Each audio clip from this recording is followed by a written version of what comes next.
Olá! Começa agora o De 0 a 100 com Saúde, nosso programa sobre longevidade ativa.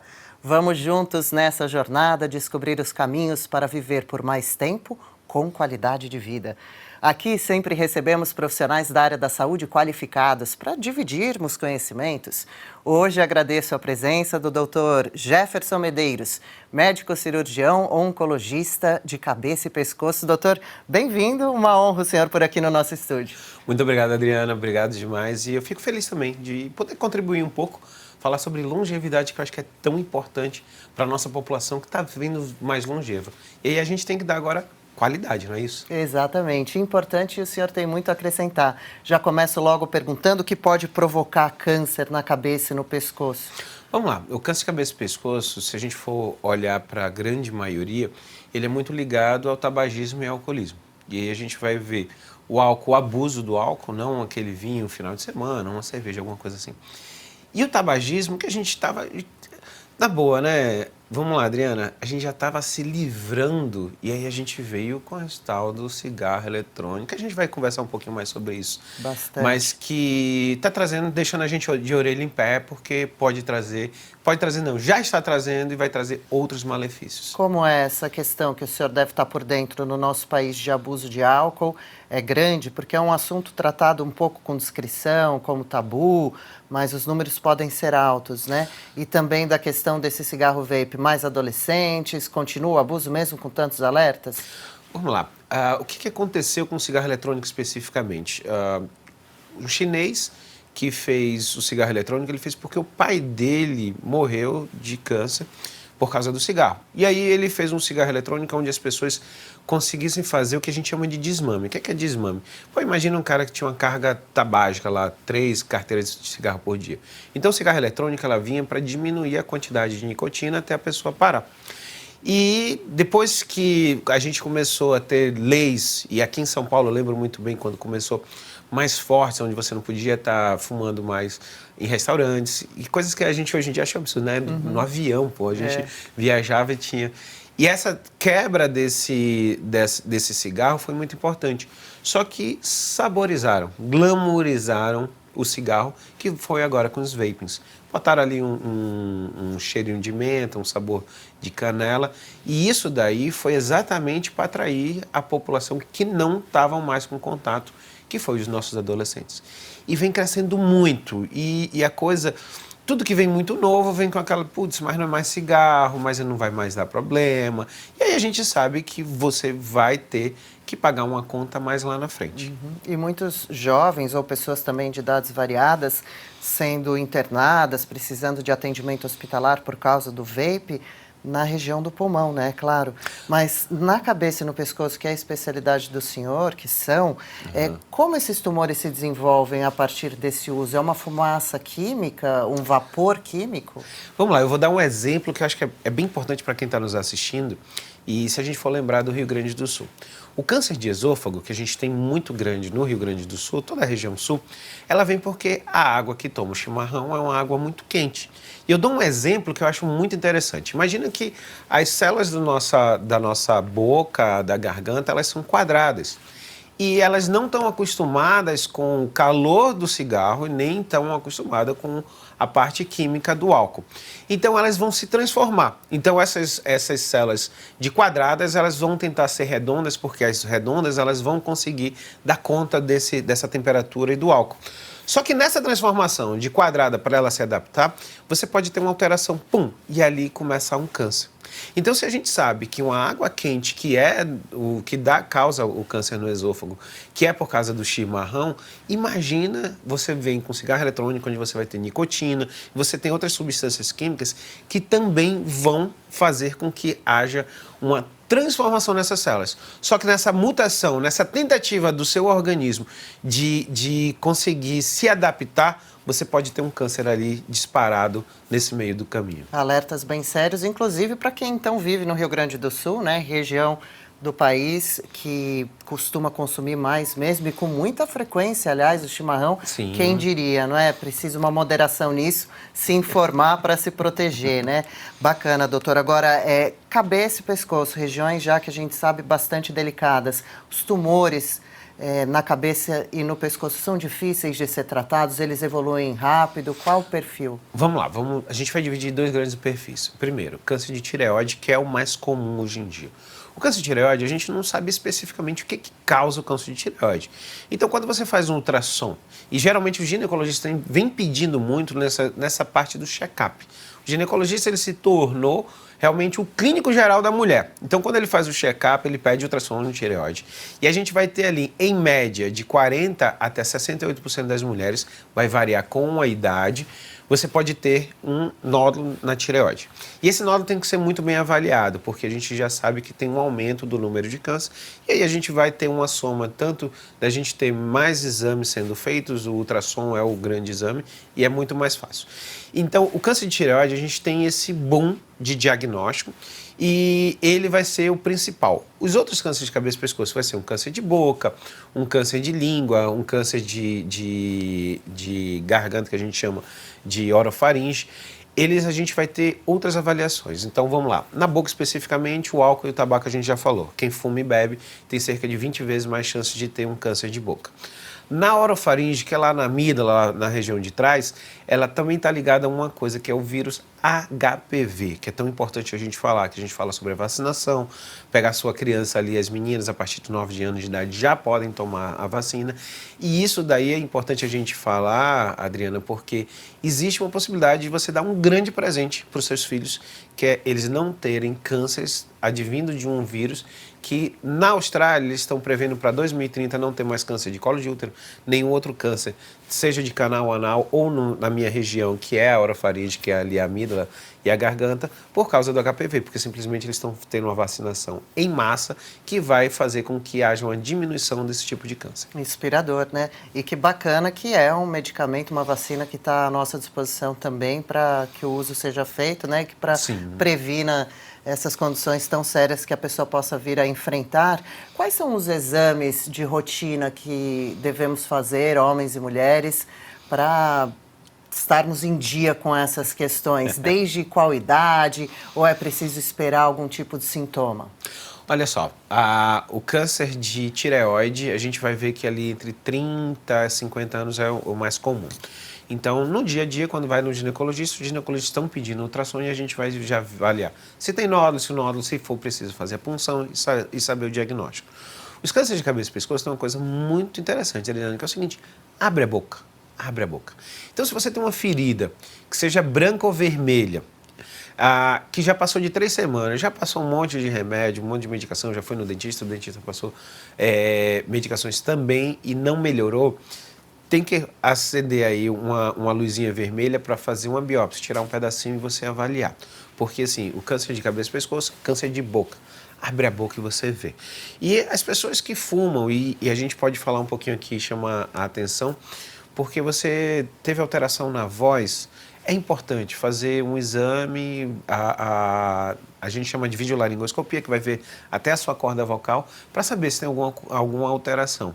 Então, assim, o mais importante é você ir no seu médico realmente todo ano. As mulheres, não existe uma regra específica, mas a gente sabe que ali entre 30 e 50 anos é a idade onde tem mais um câncer de tireoide. E quem bebe e fuma, cuidados adicionais. Então, tem que ver qualquer feridinha que aparecer na sua boca, tem que passar por um especialista. Isso aí. Ter um diagnóstico precoce realmente ajuda muito na hora do tratamento? Ajuda demais. Por quê? Porque a gente vai aumentar a chance da sua cura. Se a gente for imaginar, pelo tamanho dos tumores, a gente faz o estadiamento. Então, vou dar um exemplo aqui. É T1, T2, T3, T4. Se você pega os tumores no T1 e no T2, no T1, o tamanho inicial, eles vão ter uma chance de mais de 90% de chance de cura.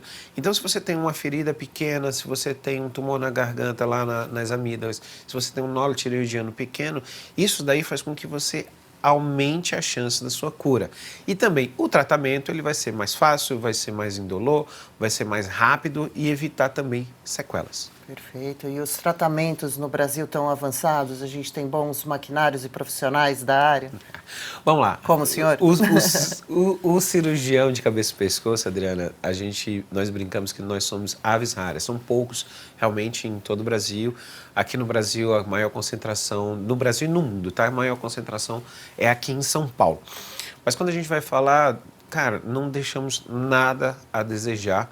Eu tive a chance de ir para o Canadá, fiz um estágio lá no Mount Sinai Hospital, e eu vejo que, assim, manualmente, cirurgia, não deixamos a dever nada. E também, se a gente for falar sobre maquinário, tudo que a gente tem lá fora, a gente tem aqui. Então, assim, não há necessidade de qualquer tumor, qualquer câncer de cabeça e pescoço, de você sair do Brasil para você ir para os Estados Unidos ou qualquer outro local onde a gente tem bons profissionais e boas máquinas também que estão ajudando a gente. Que legal, um alívio. Agora, doutora, a gente fala muito sempre das mulheres, a questão ginecológica, né? Qual a diferença de homens e mulheres nessa questão oncológica dessas regiões de cabeça e pescoço? Os homens têm a fama de procurarem menos os médicos, de serem mais tímidos com isso, talvez menos cuidadosos, e não passam por ginecologista, né? Para pelo menos receberem esse pedido de exame de tireoide. Vamos lá, então, a brincadeira que eu sempre falo é que os homens, eles vêm no pediatra até ali seus 13, 14 anos e depois eles viram super-homens. Eles vão voltar a procurar um médico só quando eles fazem 40, 45 anos que eles vão no urologista para ver a próstata. Então, nesse meio tempo, acontecem muitas coisas. E o principal, para o homem, ele consegue, geralmente ele vai entrar tanto a bebida alcoólica quanto, hoje em dia, os cigarros eletrônicos. E a gente está falando aqui específico do cigarro eletrônico, mas a gente vai botar maconha, que já se tornou algo recreacional, então as pessoas fazem um uso muito maior. E também o narguilé, o narguilé, que você tem essa som. Então, os homens que fazem uso de algum desses tabagismos e o uso de álcool, a gente tem que tomar mais cuidado. Então, aparecer uma ferida branca ou vermelha na boca, deu 3 semanas, já usou muita medicação, não melhorou, tem que fazer uma biópsia, porque a gente tem que tomar cuidado com isso aí. Alteração da voz, que também uma rouquidão, passou de 3 semanas. Porque tudo que eu estou chamando a atenção, Adriana, é porque se você faz uso dessas duas substâncias, você tem mais chance, aumenta em mais de 20% a chance de você ter um câncer nessa região. As mulheres, a gente vai trazer elas para realmente, o câncer de tireoide é o mais incidente dos cânceres de cabeça e pescoço nas mulheres, mas infelizmente as mulheres começaram a ter o mesmo mau hábito do homem, que é beber e fumar. Então, a gente coloca tudo, empacota junto, o tabagista e o etilista que fazem os dois juntos tem que se preocupar, sim. E sempre que possível, alguma alteração, ferida, ou caroço no pescoço, ou uma rouquidão mais de 3 semanas, procure especialista, cirurgião de cabeça e pescoço. E o senhor, perfeito, fazia também alguns alertas bem específicos com relação ao tal do vape, né? Inclusive, antes de começarmos a gravar, nos bastidores. É um perigo que precisa ser ressaltado, que está disfarçado aí com saborzinho, cheirinho, que não é tão marcante o cheiro da fumaça como a do cigarro, então pode parecer que é menos ofensivo, menos grave. Muitos jovens indo para o hospital com o pulmão severamente comprometido e risco de acabar morrendo mais cedo. Então vamos falar especificamente agora do vape, Adriana. Não sei se você lembra que seus 20 e poucos anos, eu acho que você não vai lembrar muito bem disso, não sei se você passou, mas que houve uma briga muito grande do cigarro. E o cigarro, ele deixava o dedo fedendo, o cabelo fedendo. Então, houve também uma diminuição de consumo somadas as coisas. Mas o vape especificamente. Teve o primeiro estudo que chocou muito toda a área médica, onde pegaram, foram 8 crianças, vou chamar de crianças ali, adulto jovem, que tiveram problemas, que vieram a falecer, porque o pulmão fez toda uma inflamação, que a gente chama de pneumonite. Lembra toda a it, sinusite, bronquite, rinite, tudo é uma inflamação. Então, inflamação de pulmão, e esses 5 anos eles usavam todo dia, diariamente, eles usavam vape.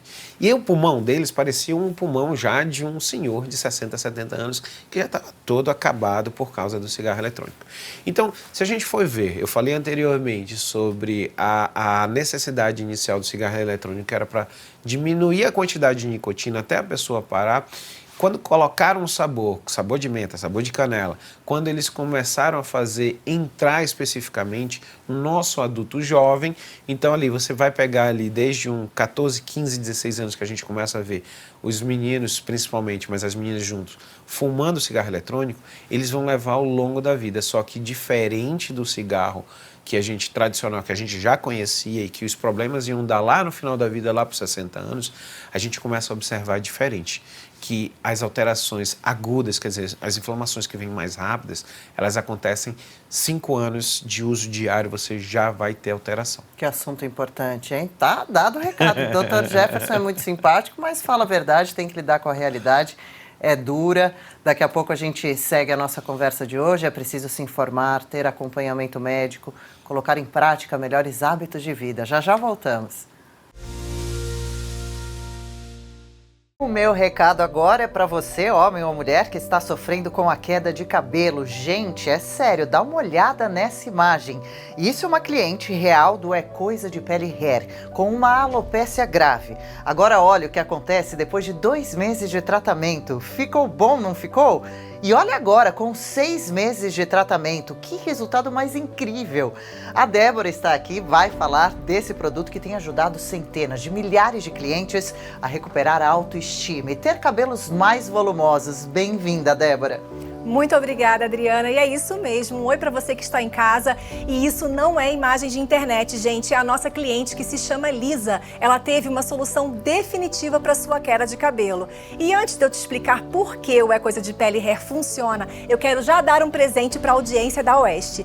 Ligue lá agora no 0800 552 5500 e ganhe 2 meses. Ligue e fale com a nossa equipe que eles explicam o que você precisa fazer para ter os 2 meses desse tratamento maravilhoso. Gente, É Coisa de Pele Hair é um tratamento em 2 passos, o shampoo e o tônico capilar, ambos à base de nanotecnologia e biotecnologia, que vão prevenir a queda, restaurar o couro cabeludo, fortalecer os fios e fazer você ter o mesmo resultado da Lisa. Enquanto eu falo, olhe os outros resultados reais dos nossos clientes. É Coisa de Pele Hair atua na causa do problema, bloqueando o hormônio DHT, principal responsável pela queda dos cabelos, e então estimulando novamente o crescimento dos seus cabelos. Não é milagre, gente, é ciência. Ligue lá agora no 0800 552 5500 e ganhe 2 meses. A ligação é grátis, o frete também. E lembrando que os espectadores da Oeste têm 2 meses de tratamento. Ligue agora então e fale com as consultoras do É Coisa de Pele Hair.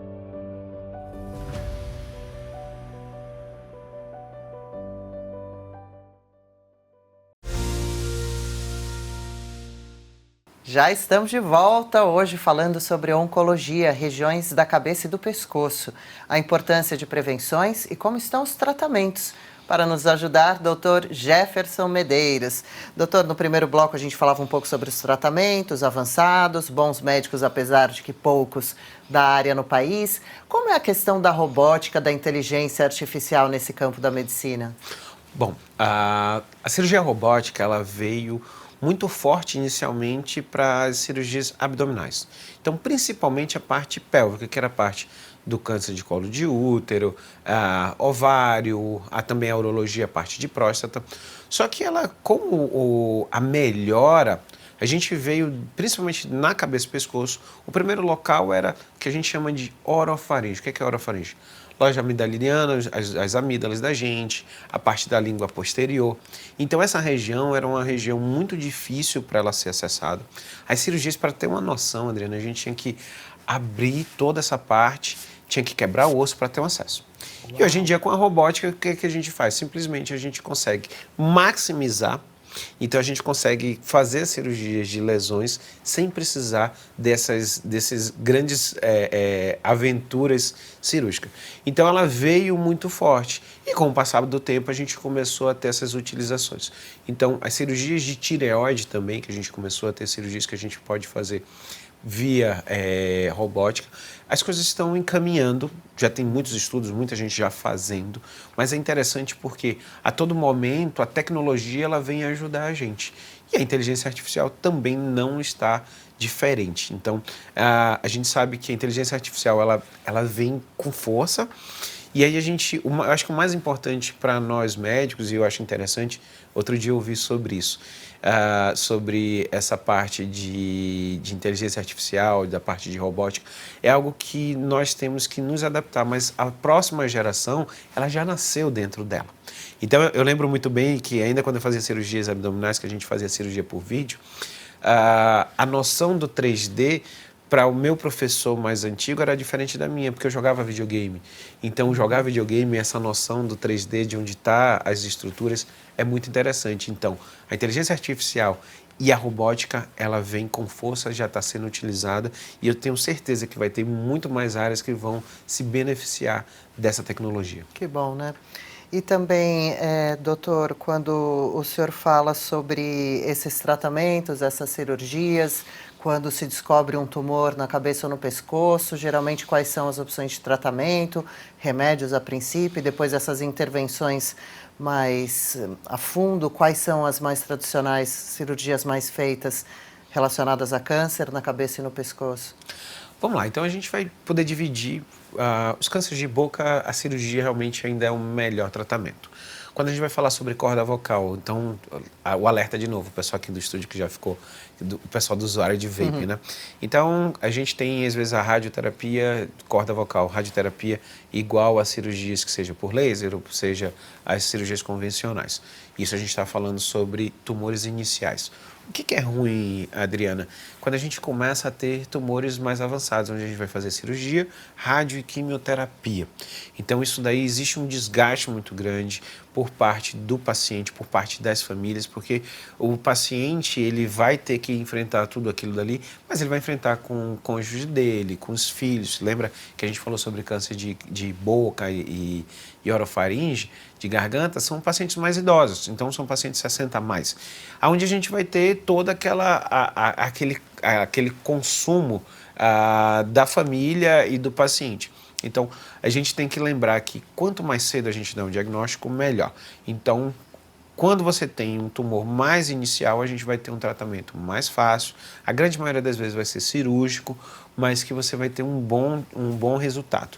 Quando você deixa avançar isso daí, então você já vem um estadiamento, o tumor já está muito grande, a gente vai ter que ter uma associação onde existe uma dificuldade muito grande, e aí a gente vai falar sobre o privado e o público vai ter também esse tratamento, mas às vezes a gente vai ter uma demora maior do acesso, das pessoas que chegam com tumores maiores, principalmente na parte pública, porque até a pessoa mesmo demora muito, uma feridinha que vai crescendo, ela esquece ou vai demorar para chegar num profissional. Então, é importante a gente reavaliar essa possibilidade de feridas e caroços no pescoço que tenha mais de 3 semanas, procure um especialista, porque pode ser alguma coisa mais grave. Situações bem delicadas. Dr. Jefferson, qual a importância, na opinião do senhor, para a vida da pessoa, até mesmo de um paciente? Nós estamos sempre aqui no Do Zero a 100 com Saúde falando sobre os principais pilares para a longevidade, por exemplo, de atividade física e de alimentação inteligente, equilibrada. Vamos lá, infelizmente a gente teve uma modificação da nossa alimentação, a gente veio muito para o fast food. Se eu for lembrar, quando eu era criança, meus filhos, o Vini está com 13, a Juju está com 9, já vai fazer 10, eu vejo que a gente não tinha esse acesso tanto a sanduíche, tanto a pizza, coisas industrializadas, onde a gente tinha uma alimentação muito mais saudável. E aí a gente sabe que a obesidade, ela é uma doença, tá? E por ser uma doença, ela vai ter uma possibilidade maior de cânceres por causa da obesidade.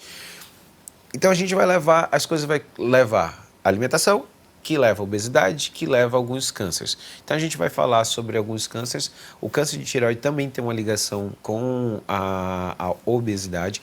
A gente sabe que tem muitos estudos já em cima disso aqui. Então a gente começou a modificar nossa alimentação, muita coisa industrializada, muitos multiprocessados, que a gente sabe que vai causar problemas mais tarde. E quando a gente vai falar sobre a alimentação, quanto mais saudável, quanto mais pacote a gente não abre o pacote, a gente tem que descascar mais do que abrir pacote. Então, a alimentação saudável é uma base, maravilhoso saber, Adriana, que vocês também já falam disso dos pilares, mas é a base de você ter uma boa longevidade. Eu lembro muito bem, Adriana, que o início da minha filha, para ela ter acesso a algumas comidas industrializadas, ela demorou muito. E isso daí fez com que muitas das coisas multiprocessadas com que ela não goste. Então, eu fico imaginando assim, o quanto nós pais temos de responsabilidade dessa introdução. Ainda ontem eles estavam brincando comigo, dizendo assim, que por eu sempre levar uma vida mais saudável, eu falo assim, pai, o senhor nunca compra besteira quando você vai no mercado. Porque é isso. Eles não trabalham, eles não têm cartão de crédito, eles até têm dinheiro porque a gente dá uma mesadinha. Mas o que acontece? Quem bota exemplo, comida né? em casa somos nós. Então, assim, se eu escolho o que entra, só vai entrar coisa saudável. Jefferson, mas aí, doutor, tudo vai ser chato, os meninos, não, chega no final de semana, quer comer besteira, vai para o aniversário, viagem, a gente está viajando. Então, assim, fica tudo aberto. O que não posso abrir mão? Dentro de casa tem que ser as coisas saudáveis. Segurar um pouco a onda, né? Com certeza. E a questão da atividade física? Bom, atividade física, se você quer ter longevidade, você tem que fazer exercício físico. Quando a gente vai falar músculo é vida. Quando brincam dizendo que o paciente idoso ele vem a falecer por causa de gripe ou de queda, na realidade a queda a gente fala muito sobre músculo. Então fazer a musculação, ter uma longevidade saudável, parte a partir do músculo. Lembre você, pode parecer uma coisa muito simples, Adriana, mas se você vai num banheiro quando você é idoso, você tem que levantar, você tem que ter músculo, você tem que ter músculo no braço, você tem que ter músculo na perna. Então, a longevidade ela é ligada para o exercício físico. Se eu for falar especificamente Adriana, eu faço triatlo, então eu adoro fazer atividade aeróbica.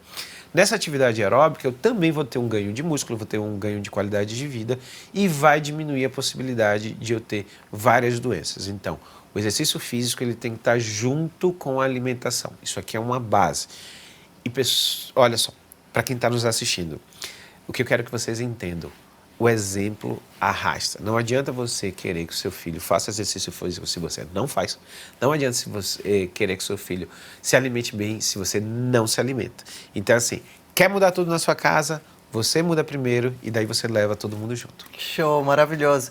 Outro pilar fundamental que estamos sempre falando aqui no De 0 a 100 com saúde para a longevidade é a saúde mental. Como o senhor vê as questões psicológicas bem resolvidas, por assim dizer, em equilíbrio, dentro do possível, para um paciente que vai passar por um tratamento e também por parte do médico que tem que muitas vezes, né, ter tato, dar notícias que não são tão agradáveis para famílias. Inclusive, a partir daí a gente entra no tema do livro do senhor, né, recém-lançado. O senhor trouxe uma edição aqui para a gente acompanhar, Comunicação, o remédio que a medicina não prescreve. Esse não prescreve riscado na capa numa forma de brincadeira, porque o senhor prescreve. Vamos lá, falar sobre comunicação. Adriana, quando a gente começa na faculdade, ninguém vai ensinar a gente a como lidar com o paciente, na parte emocional.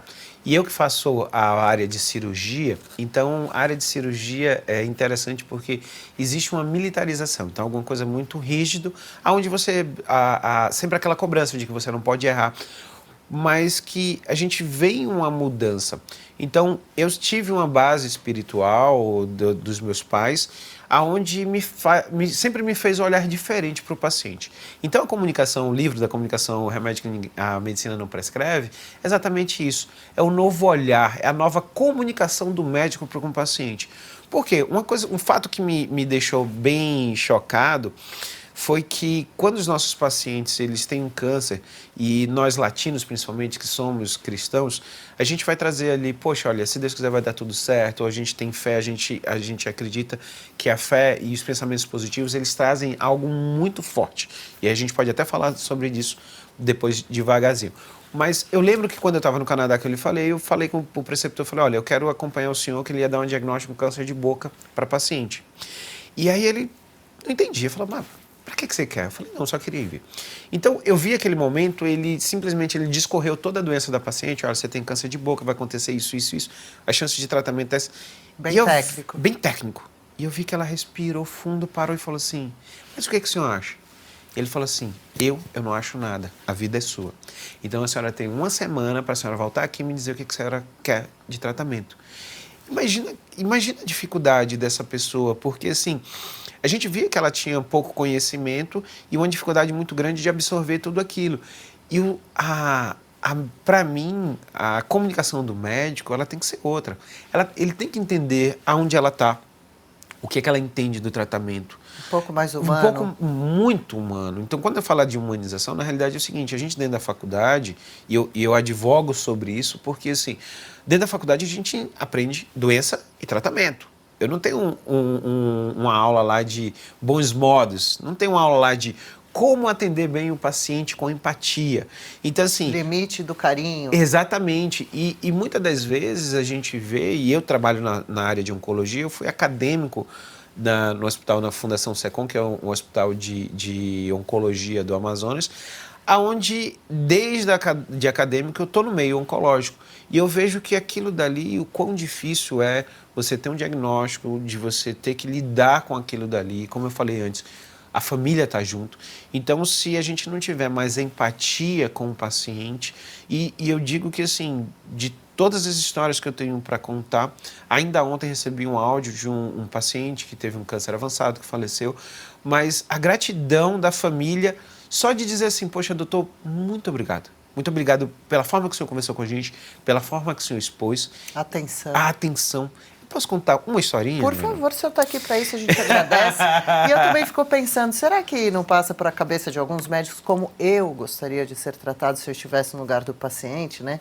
É que ele já ficou um pouco frio para... Olha só, existe essa robotização alguns, onde você né? fica... Não estamos generalizando. Lógico, onde a gente tem esse problema maior. Mas o que eu levo, que eu lembro? Eu era interno, no último ano da faculdade, onde tinha uma família todo dia. Eu ia no hospital e via o paciente. E esse paciente teve um diagnóstico de câncer de pulmão. A família toda chegou comigo e falou assim, doutor, olha só, o resultado do papai realmente é um câncer. E a gente queria saber o que o senhor achava, se a gente fala ou não fala para ele. E nessa aula eu falei assim, olha, vamos lá, na hierarquia eu sou aluno, então existe os preceptores, existe o chefe e tal. E eles falaram assim para mim, não, doutor, mas quem vem todo dia aqui, quem conversa com a gente é o senhor.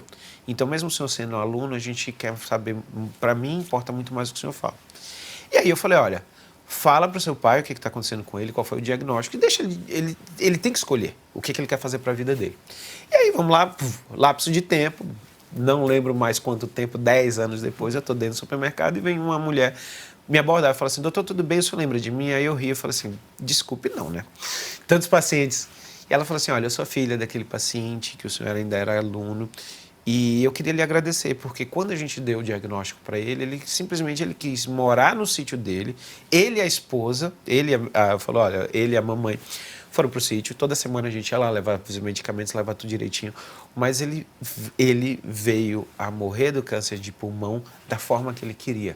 Então, no meio das galinhas dele, no meio dos gado dele. Então, assim, essa empatia a gente tem que ter. O que a gente tem que fazer como médico, a gente tem que passar para o paciente qual é a situação dele, mas com muito tato, entender.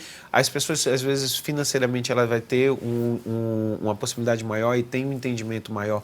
E aí você vai para o nível dela, mas não esquece daquele dali que não tem muito estudo. Você tem que explicar do jeito que ele saiba exatamente o que está acontecendo e dar as opções para que ele escolha. É um momento muito delicado, muitas emoções envolvidas, é preciso um olhar com maior atenção realmente. A gente já fala mais sobre o livro, vamos entender direitinho o que o livro traz de mensagem, para quem ele foi escrito exatamente. Mais uma parada, daqui a pouco tem mais de 0 a 100 com saúde, os caminhos para a longevidade, a gente vai descobrindo aqui juntos. E no próximo bloco a gente acompanha também o reality, Mudança de Vida, um Basta na Obesidade. Continue ligado. Hey, não tá perdendo as conversas que estão rolando no Papo com Ela, né? Ela é você, né, Dri? Fala, Fred, sim, mas eu não tô sozinha nessa, certo, amigo? Mi? Claro que não, eu tô junto e não largo. Opa, Mi, eu já tô pronto pra próxima, hein? Todas as terças estamos te esperando no Umbrella Mídia. Às 8h30. Lá no YouTube, meu!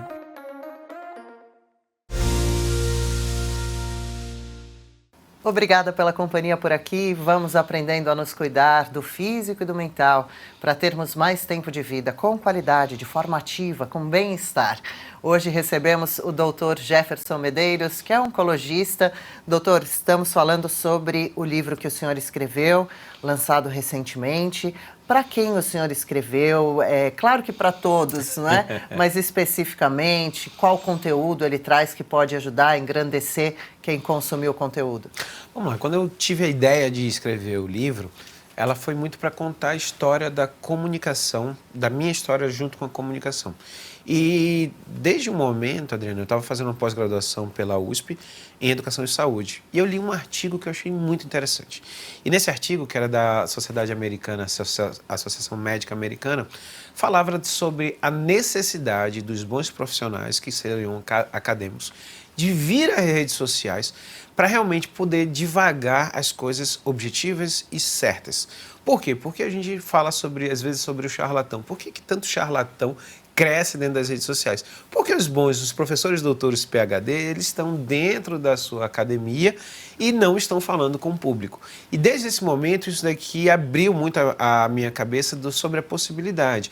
Então, assim, eu comecei indo a campanha Júlio Verde, que a gente vai falar no finalzinho um pouquinho sobre ela, indo nas rádios, indo na TV, até o momento que eu entrei na CBN e olhei e eu falei assim, cara, isso é que eu quero. E daí entrei para a rádio, comecei, depois de um tempo, eu abri um podcast, o meu podcast chama Jeff Podcast, e nesse momento, quando eu fui abrir meu podcast, o que veio na minha cabeça foi exatamente isso. O que eu quero com esse podcast? E no meu pensamento eu continuo querendo servir. É a forma que eu vou servir as pessoas, falando sobre saúde e qualidade de vida. A mesma coisa que vocês fazem, vocês estão servindo as pessoas. Então, quem assiste o seu programa, eles têm aqui a possibilidade de aprender várias coisas que vão engrandecer a sua vida. Então, o livro ele foi pautado na minha trajetória e na necessidade que existe do médico de mudar a forma com que a empatia que você tem que ter com o paciente, a forma que você tem que lidar com o paciente, a forma que você tem que trazer o diagnóstico e toda essa parte que é pesada, mas que a comunicação é algo que a gente não aprende nos nossos bancos das faculdades e que tem que ser trazida e tem que ser trabalhada e a gente consegue fazer reverberar para toda a nossa população, quando você sabe muito bem o que você quer fazer. Que bacana. E, doutor, o senhor fala muito sobre redes sociais, essa relação do médico, né, com essas páginas. O senhor tem um Instagram bastante agitado, que tem conteúdos muito bacanas, vídeos, fotos, muitas informações legais. E quais são os principais erros que o senhor acha que os médicos cometem nessa hora dessa comunicação? O senhor deixa ali uns alertas, né? Tem um post que dá umas dicas. Olha só, é uma coisa interessante porque não preciso nem falar do que é errado, vamos falar da única coisa que o paciente quer. Eles querem informação.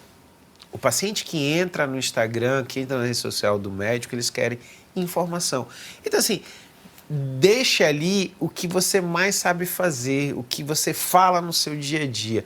Então, o grande passo esquece as outras coisas, você não precisa fazer dancinha, você não precisa fazer nada. O que o seu paciente ele quer te ver? Ele quer ver, no meu caso, ele quer que eu fale sobre nódulo de tireoide, se todo nódulo é câncer, se não é câncer. Câncer de tireoide, como é que se faz o tratamento, os cânceres de boca, câncer de orofaringe. E sabe aquele dia a dia, aquelas perguntas que se repetem, que o seu paciente, todos os pacientes entram no seu consultório, eles fazem? Respondam para o seu paciente aquilo dali. Ainda ontem eu recebi no direct uma paciente falando especificamente sobre um tratamento que indicaram para ela e ela querendo saber sobre pró e contra, quais são as coisas que vão acontecer depois que ela faz o tratamento dela. Então, olha que coisa interessante, eu não preciso de nada, eu preciso passar a informação. O que os pacientes querem de nós, médicos profissionais? Eles querem credibilidade e responsabilidade na hora que você vai passar alguma coisa dentro da sua rede social. E é só isso, não precisa inventar, só respondam o que eles querem ouvir. Olha lá, que dicas excelentes. E também o senhor falava em alguma postagem recente nas redes lá no Instagram sobre algum cuidado da tireoide agora no inverno, tem diferença? Não, na realidade, assim, quando a gente vai falar sobre a tireoide, a alimentação, você tem muitos alimentos que ajudam, selênio, você tem algumas coisas que você ajudam na saúde da sua tireoide. Então, é muito importante a alimentação que a gente falou direto, exatamente nessa época. E aí a gente tem que pensar no seu dia a dia. Você tem a tireoidite, que é um processo inflamatório da tireoide, onde você vai ter várias ligações, e hoje em dia falam muito sobre a alimentação também, que pode ter alteração com essa tireoidite, e a parte emocional. Então, a parte emocional, você tem estudos trazendo que existem essas somas, e no inverno a gente muda a alimentação e muda o estágio emocional, por isso que é tão importante a gente tomar mais cuidados e fazer os exames que são de rotina, para ver não só a parte estrutural, que são os nódulos, mas também a parte hormonal, que pode ter alterações. É isso. E antes de caminhar aqui para o nosso final, fiquei curiosa também, achei que faltou perguntar um pouquinho, por curiosidade mesmo, sobre quais as maiores reclamações que o senhor ouve com relação a médicos. Uma delas seria essa insensibilidade, entre aspas, falta de melhor comunicação. Mais algumas reclamações ou não? Eu acho que o mais importante o que eu vejo mais dentre dos pacientes e que às vezes trocam de médico ou eles vêm insatisfeitos é exatamente essa clareza. Então, os pacientes, eles querem, hoje em dia, quando a gente vai ver, eles têm acesso ao Google, eles têm acesso ao YouTube, então eles sabem muito mais. Muitos médicos, às vezes, eles acham isso ruim. Eu, pessoalmente, eu acho isso muito bom, porque toda vez que eu vou entrar numa consulta, eu vou perguntar sobre o que ele viu, aonde ele leu, e eu começo a partir do nível do que ele entendeu. Então, para mim, é muito mais fácil. Então, realmente, nessa hora de passar, já houve uma época que a gente brincava que médico era Deus, onde só ele sabia, e hoje em dia você tem todas as redes sociais que elas disseminam o que a gente tem que fazer. Na realidade, a gente tem que passar a mensagem, mas ser um pouco de curador. Até todas as vezes que as pessoas vêm com muitas coisas que são alternativas, que eu vou falar assim, olha, eu vou lhe dar links e redes sociais de médicos que são especialistas na área, que falam exatamente sobre esse problema. Porque aí a gente tem que fazer o momento de curadoria, dizer, olha, você quer mesmo saber sobre esse assunto? Então tá aqui, esse daqui é o link, essa aqui é a responsabilidade que você tem, essa pessoa vai estar tirando a sua dúvida e você vai assistir alguma coisa que realmente tenha credibilidade. Não acredita em todo mundo, porque a rede social está aí também a possibilidade de muita coisa boa, mas também muita coisa ruim. Com certeza. Informações valiosas. O alerta sobre o Julho Verde. Vamos lá, Qual é? O Julho Verde é o mês de conscientização do combate ao câncer de cabeça e pescoço.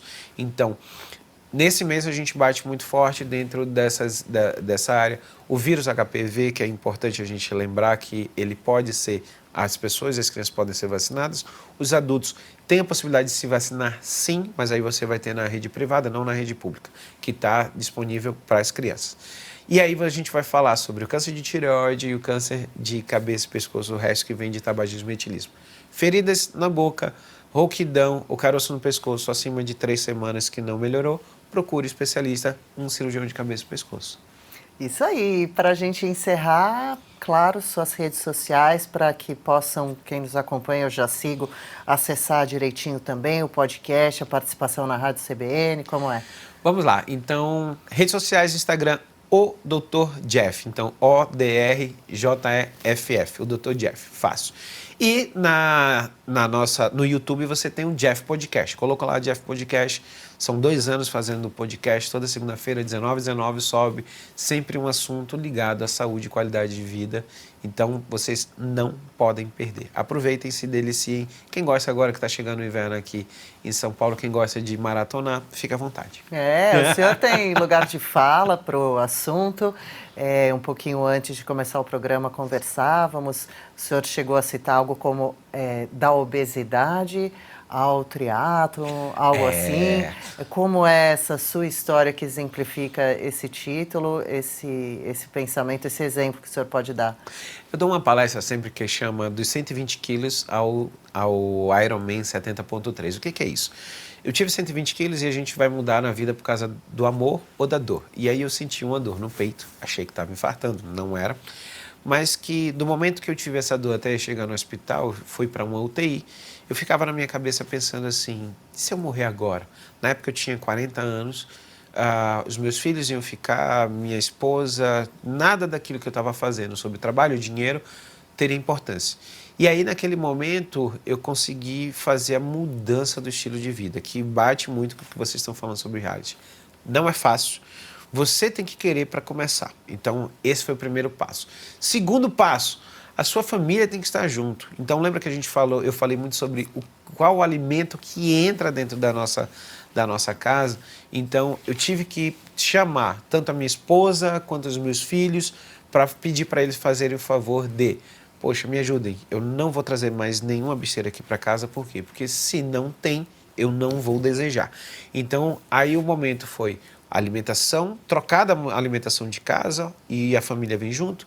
O exercício físico, tenho grandes amigos, tem um amigo específico, o Agnaldo, que a gente sempre, ligava para o outro, falou: cara, vamos correr.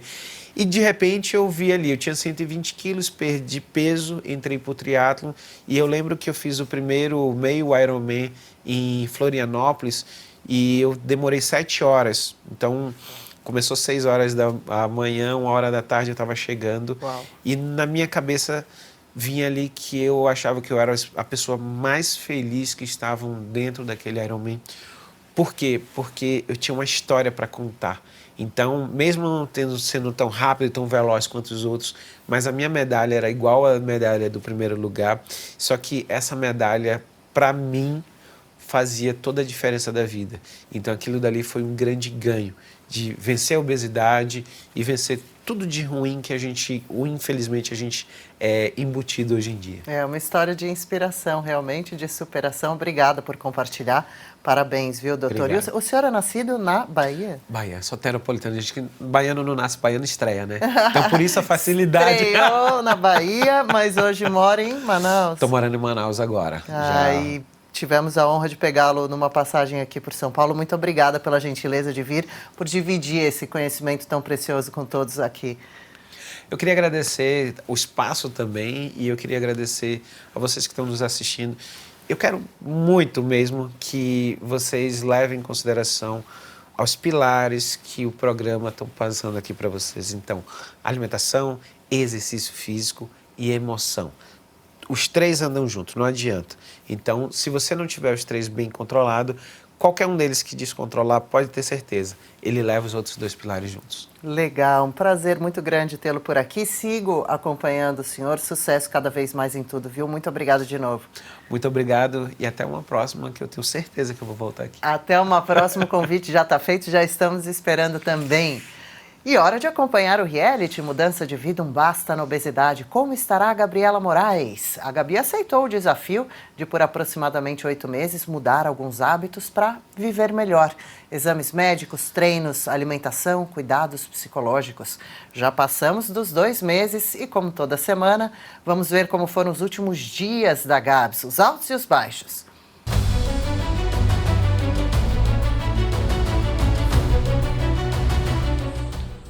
Estamos aqui com a Gabs começando a sériezinha nova. Começo de mês sempre tem série nova. Pode deixar mais pra frente o pé direito, Gabs, senão vai forçar o joelho. Isso. Tá começando a sériezinha aqui com o búlgaro. Já vai gerando um desequilíbrio, o exercício vai ficando um pouquinho mais funcional, digamos assim. Começo de julho, sériezinha nova. Começando um búlgaro aqui, 3 de 10 para cada lado. Então, ó, a nossa sequenciazinha agora são 3 exercícios seguidos. O primeiro é o búlgaro, o segundo é essa remadinha unilateral aqui, para as costas, que a Gabi estava fazendo na máquina. Então essa primeira série ela é meio livre mesmo. E o último exercíciozinho desse primeiro bloco, um abdominalzinho que ela já fazia, só que agora com os pés para cima. O que você falou que esse exercício é o quê? Mata, mas não sei o que estou fazendo, então eu não estou nem aí. Bora, Gabs! Gente, olha que delícia que é de almoço que a minha irmã fez pra mim. Hambúrguer, salada e batata. Ó, gente, cheguei em casa, dia corrido hoje, aí vou jantar. Aí preparei aqui salada de berinjela com carne de panela. Não vou comer arroz, não tô com vontade, e faltou a saladinha. Acabou. Então depois eu vou comprar e pra complementar ia ficar bom. Mas Acabou, então a gente se vê com o que tem, né? Cheguei em casa, tô com a minha cria aqui, mostrando o nariz. Só o nariz. E hoje vi o Pedro, meu personal, adorei. A gente passou um treino novo, foi muito legal. Filho, foi muito legal.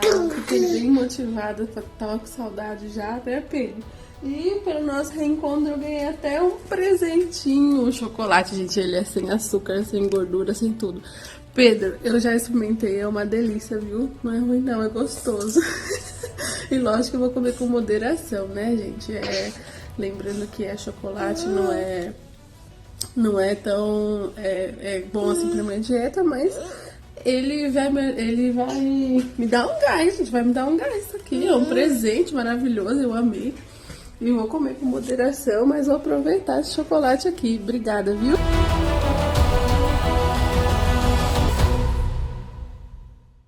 Ah, legal. Quer acompanhar o dia a dia da Gabi? Siga o Instagram dela, @Gabi_Moraes. E também o nosso aqui, claro, o @ de 0 a 100 com saúde. E deixa eu fazer um agradecimento especial para o É Coisa de Pele Hair, que está apoiando a Gabi no reality, ajudando a Gabs a cuidar de um problema de queda de cabelo. A Gabi recebeu o tratamento e já está usando direitinho o shampoo e o tônico. Se você quiser conhecer mais sobre os produtos, acesse as redes sociais de É Coisa de Pele Hair. Obrigada aos profissionais que acompanham a Gabriela no reality, o Dr. Roberto Zeballos, clínico geral, a doutora Marina Yazid, nutricionista, e o personal trainer Pedro Brandão. O De 0 a 100 com Saúde desta quarta vai ficando por aqui. Lembre-se, nessa busca pela longevidade ativa, você não está sozinho. Vamos juntos nessa jornada.